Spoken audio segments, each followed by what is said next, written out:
What's up guys, balik lagi sama gue di channel Freedom Kreasi. Pada kesempatan kali ini gue akan membahas sebuah film The Death Scan Part 2. Dirilis pada tanggal 2 Desember tahun 2009 di Inggris. Film ini masih dengan genre yang sama, yaitu adventure horror thriller, sekaligus sebagai sequel dari film sebelumnya yang dirilis pada tahun 2005. Kemudian film ini disutradarai oleh John Harris dan ditulis oleh James McCarthy, Jay Blackson, dan James Watkins. Lalu dibintangi oleh Natalie Mendoza, Shauna McDonnell, Douglas Hodge, Christine Cummings, Gavin O'Herlihy, Josh Dallas, Anna Scallon, dan masih banyak lagi. Film ini menceritakan tentang kelanjutan dari film sebelumnya, di mana ada 2 orang sheriff dan 3 orang tim rescue yang ditugaskan untuk mencari rombongan dari kelima wanita yang sebelumnya berjelajah masuk ke dalam sebuah goa pada waktu 2 hari yang lalu. Kira-kira apakah sheriff beserta tim penyelamat berhasil menemukan kelima wanita tersebut yang diduga telah hilang di dalam sebuah goa, atau malah mereka semua yang akan mendapatkan sebuah musibah dan bencana saat memasuki ke dalam goanya tersebut untuk melakukan sebuah pencarian? Oke, nggak usah berlama-lama, langsung saja kita masuk ke dalam pembahasan alur cerita filmnya.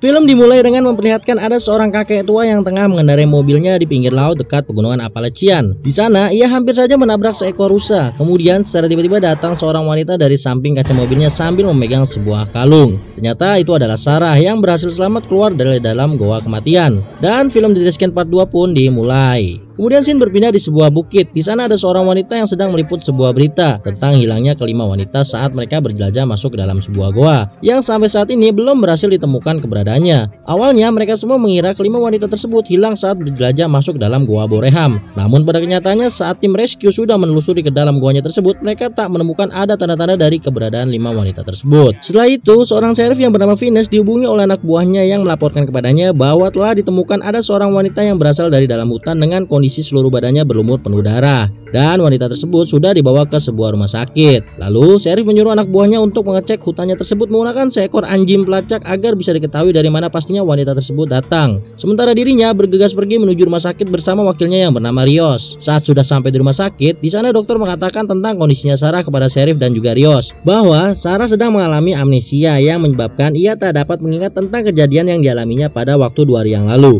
Lalu dokter juga mengatakan bahwa Sarah hanya mengalami sedikit luka goresan dan memar di bagian tubuhnya. Hanya saja pada saat pertama ia dibawa ke rumah sakit ini, pakaiannya penuh berlumur darah, tapi itu bukanlah darah miliknya. Kemudian sheriff menyuruh dokternya agar melakukan cek darah yang ada pada baju miliknya Sarah, agar dapat diketahui darah siapa yang tertempel di bajunya tersebut. Setelah itu, Rios mencoba menanyakan kepada Sarah tentang hal apa yang telah dialami olehnya dan juga teman-temannya saat mereka berjelajah ke dalam goa, dengan menunjukkan sebuah foto teman-temannya kepada dirinya. Namun di sana Sarah tak mengingat sedikit pun tentang kejadian yang telah dialami sebelumnya. Lalu scene berpindah di sebuah hutan. Di sana anak buahnya sheriff sedang menelusuri masuk ke dalam hutan menggunakan seekor anjing pelacak bersama dengan seorang pria tua yang bernama Ed, yang tadi ada di awal film, di mana si anjing disuruh masuk ke dalam sebuah tambang tua untuk mengeceknya. Namun beberapa saat setelah masuk, secara mengejutkan anjing tersebut keluar kembali sambil berlari kencang menjauhi tambang tersebut. Secara tidak langsung mengisyaratkan bahwa di dalam sana ada sebuah bahaya yang mengancam, sehingga membuat si anjing merasa ketakutan. Setelah itu, sheriff memberitahu melalui sebuah telepon kepada ketua tim rescue yang bernama Dan. Di sana, sheriff mengatakan bahwa anak buahnya sudah berhasil menemukan jejak Sarah sebelumnya yang berhasil keluar dari dalam goa tersebut melalui anjing pelacak. Ternyata jejaknya tersebut mengarah ke sebuah tambang gereja tua. Kemudian sheriff meminta kepada Dan agar ia bersama 2 orang rekannya bersiap-siap untuk ikut serta dalam pencarian kelima wanita tersebut di dalam sebuah goa yang mereka pun juga belum pernah menjelajahinya. Setelah sheriff selesai menghubungi Dan, di sana dokter pun datang dan memberitahu kepadanya bahwa jenis golongan darah yang terdapat pada bajunya Sarah itu adalah golongan darah A positif, sama dengan golongan darah milik Juno. Setelah mendengar penjelasan dari dokter, akhirnya sheriff memutuskan untuk mengajak Sarah ikut serta dalam pencarian kelima teman-temannya, karena sheriff meyakini bahwa hanya Sarah yang mengetahui rute di dalam goanya yang akan mereka tuju, dikarenakan sebelumnya Sarah berhasil keluar dari dalam sana. Singkat waktu, akhirnya rombongan sheriff bersama tim rescue menuju ke dalam goa menggunakan sebuah lift jadul yang dioperasikan oleh Ed.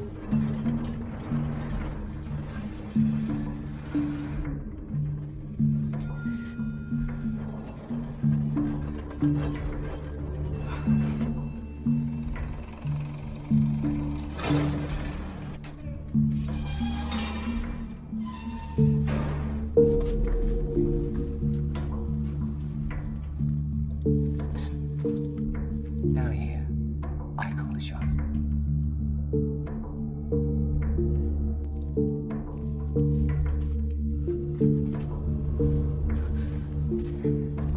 Lalu sesampainya mereka di lorong goa dan selaku yang memimpin dalam misi evakuasi, ia menyuruh Greg untuk mengecek di setiap sudut di dalam goanya tersebut. Hingga Greg menemukan sebuah jalan bekas tambang tua yang diportal oleh sebuah kayu. Lalu di kayu tersebut terdapat sebuah tulisan danger. Secara tidak langsung mengisyaratkan bahwa jalan yang akan mereka lalui kemungkinan berbahaya. Namun berhubung itu adalah jalan masuk satu-satunya menuju ke dalam goa, akhirnya rombongan Sheriff dan kawan-kawan tak menggubris himbauan tersebut. Saat sudah sampai di dalam goanya tersebut, di sana Sarah merasa seperti orang ketakutan sambil ia menyenteri ke arah langit-langit goanya. Kemudian ia berhalusinasi melihat sesosok crawler ada di sana. Namun pada kenyataannya itu hanyalah sebuah batu yang sudah berumur ratusan tahun. Kemudian Cage coba melacak situasi yang ada di dalam goanya tersebut menggunakan sebuah alat pendeteksi suara, hingga ia mendapati sebuah sumber suara yang ternyata menuntun rombongan mereka semua menemukan mayatnya dari Rebecca yang sudah mati mengenaskan dengan kondisi tubuhnya sudah tercabik-cabik. Di sana, Sheriff menegaskan kepada Sarah agar ia mengatakan apa yang sebenarnya sudah terjadi sebelumnya kepada dirinya dan juga teman-temannya yang lain. Sarah yang sudah agak mengingat tentang kilas balik kejadian yang sebelumnya ia alami, di sana Sarah mengatakan bahwa pada waktu itu ada sesosok makhluk yang menyerang dirinya dan juga teman-temannya. Lalu Sarah juga mengatakan seharusnya sekarang kita tak berada di tempat ini dikarenakan sangat berbahaya. Namun Dan yang mendengarnya, ia mengatakan bahwa di sini tidak ada apa-apa yang bisa melukai manusia dan ini rada sotoy ya. Setelah itu, mereka melanjutkan perjalanan kembali masuk dalam sebuah lorong sempit. Di saat mereka sedang merangkak melewati lorongnya, secara tiba-tiba Sarah menendang komuknya Sheriff berkali-kali dikarenakan ia benar-benar sudah mengingat semua kejadian yang telah dialaminya sehingga membuat Sarah mengalami sebuah trauma. Lalu ia juga menyerang Greg dan juga Rio sambil pergi melarikan diri meninggalkan semua rombongannya, diikuti oleh Sheriff yang berusaha mengejarnya. Sementara itu, di saat Sheriff sedang coba mencari di mana Sarah berada, secara tiba-tiba Crawler muncul di hadapannya, membuat Sheriff secara refleks melepaskan sebuah tembakan yang mengakibatkan sebagian guanya tersebut runtuh, dan secara bersamaan membuat rombongan Dan terpisah, di mana Cage yang terpisah seorang diri di bawah tumpukan batu akibat reruntuhan yang telah terjadi. Setelah itu, Dan mencoba menghubungi Cage melalui sebuah HT. Lalu Cage mengatakan bahwa ia baik-baik saja, hanya dirinya terjebak di bawah tumpukan batu-batu besar. Kemudian Dan mengatakan kepadanya bahwa ia bersama yang lainnya akan berusaha menolongnya dengan memutar melalui jalur lain. Singkat waktu, akhirnya rombongan Dan tiba di sebuah tempat yang dimana di sana banyak terdapat tulang belulang bekas bangkai hewan. Kemudian Greg menemukan sebuah handycam miliknya Holly. Lalu di sana Greg dan yang lainnya melihat sebuah rekaman dokumentasi milik rombongannya Sarah dan kawan-kawan. Di sisi lain, tanpa mereka ketahui, ternyata Sarah juga sedang mendengarkan rekaman dokumentasinya. Hal itu membuat ingatannya kembali normal dan berhasil mengingat semua kejadian yang telah ia alami sebelumnya bersama teman-temannya di dalam gua ini. Setelah itu, secara mengejutkan, tiba-tiba Crawler muncul di hadapannya Rios. Hal itu membuat mereka bertiga berpencar melarikan diri masing-masing.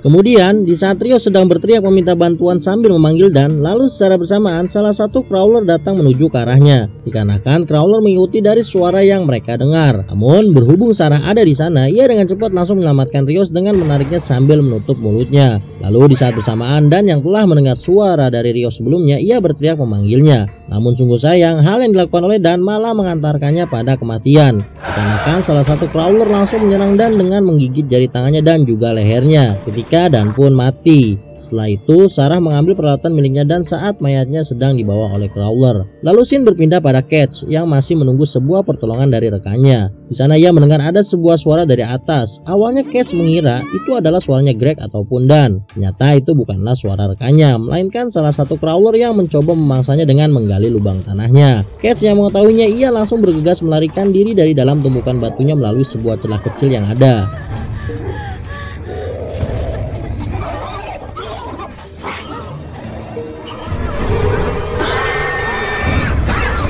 Dan pada akhirnya, Cage berhasil keluar dari dalam tumpukan batu sekaligus ia juga berhasil membunuh salah satu Crawlernya karena tertimpa oleh sebuah batu besar yang ia tendang menggunakan kakinya. Setelah itu, Cage melanjutkan perjalanannya kembali dan bertemu dengan Greg. Di sana ia menanyakan kepada Greg tentang di mana rekan-rekannya yang lain. Lalu Greg menjawabnya bahwa mereka telah terpencar masing-masing. Kemudian di saat mereka sedang berbincang berdua, secara tiba-tiba Crawler pun datang. Greg dan Catch yang mengetahuinya, mereka langsung bergegas pergi dan bersembunyi dengan menaiki dinding goanya secara bersamaan, demi untuk menghindari dari kejaran Crawler yang coba memburu mereka berdua. Namun sialnya di saat Crawler sudah melewati mereka berdua, secara tiba-tiba HP milik Greg berbunyi. Dikarenakan ada panggilan masuk dari sheriff yang mengabarkan bahwa Dan telah tewas terbunuh. Namun hal itu malah membuat kondisi mereka berdua terancam. Dengan cepat Greg dan Catch pergi dari tempat tersebut dan tak lupa Greg juga membuang HP miliknya. Setelah itu, Catch mencoba menghubungi Dan melalui HP miliknya, namun tak ada respon darinya. Lalu Greg menjelaskan kepada Catch tentang apa yang sebenarnya sudah terjadi. Di sana ia mengatakan bahwa Dan telah mati terbunuh oleh sesosok makhluk yang menyerangnya. Catch yang mengetahuinya, di sana ia merasa sangat sedih dan terpukul bahwa Dan sudah tewas. Kemudian mereka melanjutkan perjalanannya kembali dan menemukan ada sebuah mayat yang sudah tergantung di langit-langit keduanya. Ternyata itu adalah mayatnya Sam yang telah mati terbunuh pada film sebelumnya. Berhubung kondisi mereka sedang terdesak, akhirnya Catch memberanikan diri untuk loncat duluan dengan berpegangan pada mayatnya Sam, sambil ia mengayunkan dirinya agar bisa menyeberang ke sisi lain goanya. Namun berhubung Catch terlalu berisik, akhirnya suara yang ia keluarkan malah mengundang dua sekaligus makhluk crawlernya. Di sana Greg langsung digigit pada bagian lehernya oleh salah satu crawlernya, dan crawler satunya pun juga ikut menyerang Catch. Sementara itu Greg yang sudah berjanji sebelumnya pada Catch bahwa ia akan melindunginya, akhirnya Greg mengebor salah satu crawler yang menyerang dirinya. Kemudian ia langsung loncat sambil menarik crawler lainnya yang sedang menyerang Catch hingga mereka berdua terjatuh ke dalam jurang.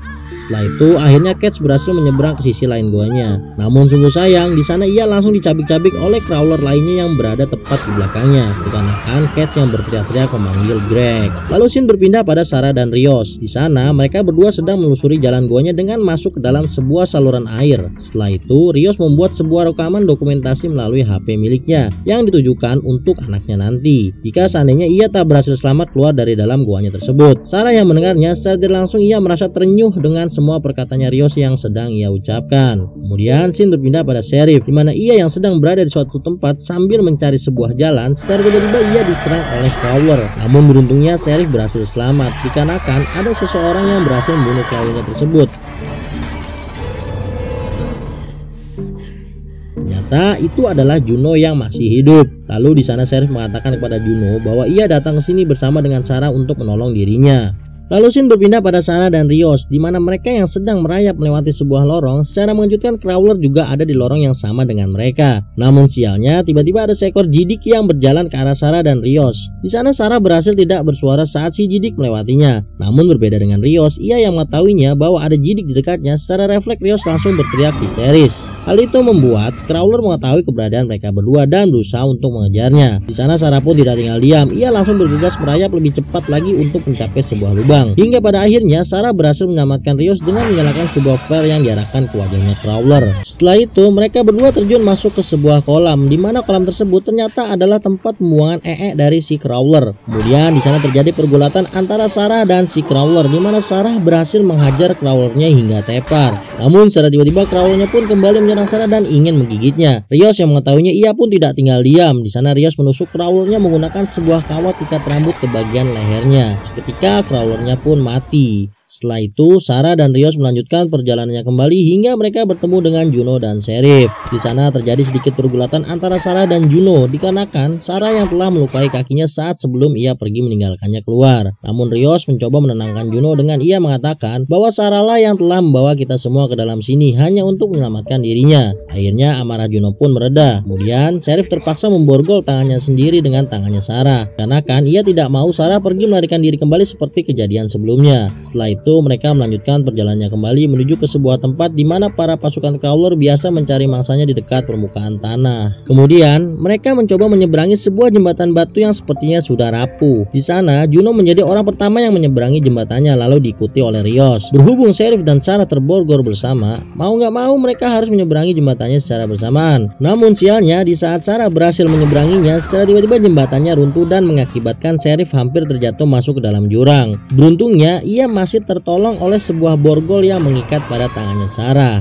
Namun hal itu malah membuat Sarah tersiksa dikarenakan secara tidak langsung tangannya tertarik oleh Sheriff yang masih menggantung di mulut jurang. Akhirnya Juno menyuruh Rios untuk segera memotong tangannya Sheriff dikarenakan pasukan Crawler sudah terlanjur merayap ke bagian tubuhnya. Setelah itu mereka melanjutkan perjalanannya kembali menuju pintu keluar goanya. Saat sudah sampai di dekat pintu keluarnya, ternyata mereka harus melewati sekumpulan Crawler yang tengah menyantap hasil buruannya. Di sana Juno, Sarah, dan Rios berusaha melewatinya dengan sangat hati-hati sekali tanpa menimbulkan sebuah suara.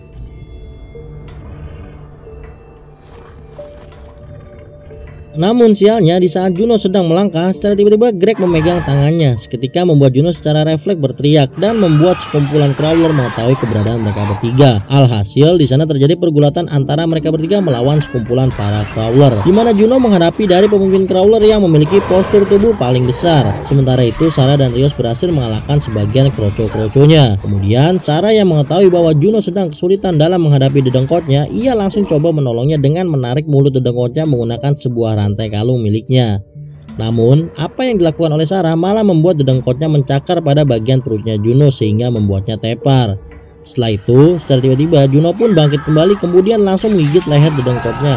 Ditambah lagi, Sarah yang memalu pada bagian kepalanya. Seketika dedengkotnya pun mati. Setelah itu, saat di dalam sekaratnya, Juno meminta maaf kepada Sarah atas perselingkuhannya yang telah ia lakukan bersama suaminya. Lalu tak lama Juno pun mati. Di sana, Sarah merasa sangat sedih sekali atas kematiannya Juno. Kemudian, Rios mengajak Sarah untuk segera pergi keluar dari dalam goanya. Namun sungguh sayang, mereka berdua sudah terlambat dikarenakan pasukan Crawler berdatangan kembali dengan jumlah yang lebih banyak. Sarah yang sudah merasa frustasi karena telah kehilangan sahabatnya, di sana ia memutuskan untuk mengorbankan dirinya sendiri dengan ia berteriak sangat kencang hingga pasukan Crawler mendatanginya lalu mengeksekusinya secara berbarengan. Di sisi lain, Rios yang menyadari bahwa Sarah telah berkorban untuk menyelamatkan dirinya, di sana ia langsung bergegas pergi keluar dari dalam gonya menuju ke permukaan tanah. Saat sudah berhasil keluar, di sana Rios langsung ngacir sekencang-kencangnya. Lalu ia berhenti sejenak di dekat pepohonan sambil menyalakan handphonenya untuk menghubungi pihak kepolisian. Namun sepertinya Rios tak mendapatkan sebuah sinyal. Lalu di saat ia berbalik arah, secara tiba-tiba Rios langsung dipukul menggunakan sebuah sekop pada bagian wajahnya. Seketika Rios pun pingsan. Ternyata yang melakukannya adalah si kakek tua Ed. Setelah itu Rios diseret dan ditaruh di atas sebuah lubang tempat di mana ia sebelumnya berhasil keluar dari dalam sana. Dan film pun berakhir, ending yang ngeselin. Jadi kesimpulannya adalah bahwa secara tidak langsung si Ed memelihara si Crawlernya tersebut. Kenapa Mimin bilang begitu? Ya karena secara logika Crawler nggak akan bisa berburu di luar goa atau di alam bebas. Selain karena mereka buta, mereka juga terbiasa hanya berkeliaran di dalam goa saja. Apalagi kalau siang hari nggak mungkin banget. Jadi si Ed yang memasok makanan buat si Crawlernya tersebut. Dengan ia berburu terlebih dahulu, lalu hasil buruannya ia taruh di atas lubang menuju masuk ke dalam goanya. Lalu si Crawler tinggal nyeret bangkai hewannya masuk ke dalam. Ya intinya begitu aja sih pendapat dari Mimin pribadi. Kalau kalian mau menambahkan, silahkan tinggalkan di kolom komentar. By the way, film ini mendapatkan rating 5,8/10 di situs IMDb. Kalau dari Mimin pribadi, Mimin kasih nilai 6/10 dikarenakan kesadisan yang ada di dalam film ini. Mungkin cukup sekian pembahasan dari gue mengenai film The Death Scan Part 2. Gue juga minta maaf jika ada salah-salah kata atau pengeditan di dalam pembahasan film ini. Jangan lupa untuk selalu mendukung channel ini Freedom Kreasi dengan cara klik tombol subscribe, like, komen, dan share. Dan jangan lupa aktifin juga lonceng notifikasinya ya, supaya channel ini makin berkembang untuk kedepannya dan bisa selalu konsisten untuk menemani dan menghibur antum-antum semua dimanapun berada. Terima kasih sudah menonton dan sampai bertemu kembali di pembahasan video selanjutnya. Sukses buat kalian semua, salam kopi pahit.